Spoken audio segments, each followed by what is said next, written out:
Hey, Matt Madigan coming to you on day 40 of my 40-day fast for 2022. I'm pretty stoked. For the last 40 days, I have been vlogging my way through 40 common questions I get around long-term fasting. I'm glad you've come along for the journey, and I hope this has been a really helpful resource for you, particularly as churches more and more these days are calling periods of prayer and fasting at the beginning of the calendar year, or maybe you personally are getting into fasting. I hope this is a great resource that I've learnt from 20 years of long-term prayer and fasting. So I hope it's been great. And today I just want to finish off with a few thoughts around this. My question today is, how should I celebrate finishing the fast? It's actually mid-afternoon where I'm at the moment, so I've fasted for 40 nights and I'm almost through 40 days. I probably won't eat it until tomorrow morning. I find, like in last video, the video before, I find it a bit easier to start in the morning rather than nighttime. But how am I going to celebrate? Well, there's a couple of things that I just want to say about celebrating that might be helpful. But firstly, I just want to let you know that there is this book, and it's my book, and it's Invitation to a Fast. You can get that on Amazon or Ark House Press, anywhere where books are sold, you can get that. And I'm planning on having this out again soon. It's my original book, This Chosen Fast.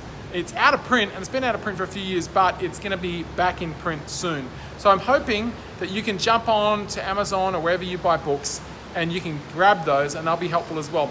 They really expand on what I've been talking about for the last 40 days. They expand on that and probably give you a bit more meat to chew on around those things. So hopefully that's a helpful thing for you. So, how do you celebrate? That's a really big question, because what I want to do is just give a little bit of a warning. What I've found over the years is sometimes I celebrate the fact that I've finished a fast and can sometimes get caught into something that's almost close to works. And the last thing I want to see is anyone robbed of the joy of fasting because they move into a works mentality.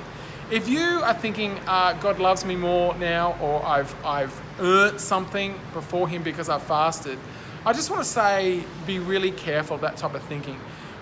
You don't atone for anything while you fast. You don't earn anything. And if we think like that, then actually what happened is we're jumping out of grace and we're jumping into law. And we actually forfeit any benefit that the fast might be. So the first thing I want to do is encourage you not to celebrate any sense of atonement or any sense of good works that you might have achieved. Celebrate the fact that God has just taken you deeper and brought you on a journey. And celebrate the fact that, yes, you are going to eat again. And that's an exciting thing. So that's what I really want to encourage you in today, is what to celebrate. Celebrate the fact that God has taken you deeper, spoken to you, but not the fact that you've atoned for anything or you've become somehow some spiritual works that make you better in His sight. We just want to make sure that our fasting is full of grace, and that is that there's only one way to be right before Him. There's only one way, and that's through Jesus Christ and believing in Him. And all other works, if we're just relying on works, are useless works. Like Paul describes them as dung. So I encourage you to make sure that we've got the right place there. The other thing I do want to encourage you as I leave is the whole idea. If you are in a spiritual rut, if you find yourself just going through the motions in your spiritual journey, then maybe it's a time for you to fast. Maybe God's calling you to set aside 3 days or 7 days to really seek Him and say, God, would you break me out of the rut?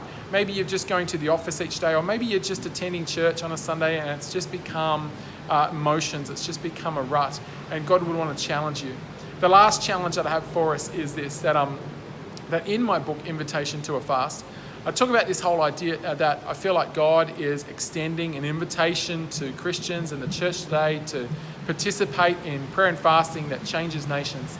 And the thing I notice is that these days, if you've got a party going, if you've got an invitation out there, a lot of people don't bother replying to that invitation. And I just want to challenge us and challenge myself is, are we going to be people when there's a spiritual challenge issued from heaven that we don't RSVP? I think the last thing we want to be is a generation that doesn't RSVP. So there's my challenge for you. If you're in a spiritual rut, then why not set aside a time of 3 days, 7 days? I find if you just do one, that it's probably not enough to sort of get into that mindset and allow the hunger to take over, and you actually then cry out for righteousness. Those who hunger and thirst for righteousness will be filled. So I encourage you, is it time for you to jump out of that spiritual rut and respond to an invitation to do a short-term fast? Well, God bless you. Day 40. I'm glad these have been helpful for you. Encourage you again to like and share and jump on, subscribe on YouTube. It's been great going through these 40 days. I'm sort of relieved that I actually made it. Sometimes I feel tempted to sort of stop, but my celebration is that God has actually sustained me to do this. So God bless you. Pray that this will minister deeply to you and be a helpful resource to you. God bless you.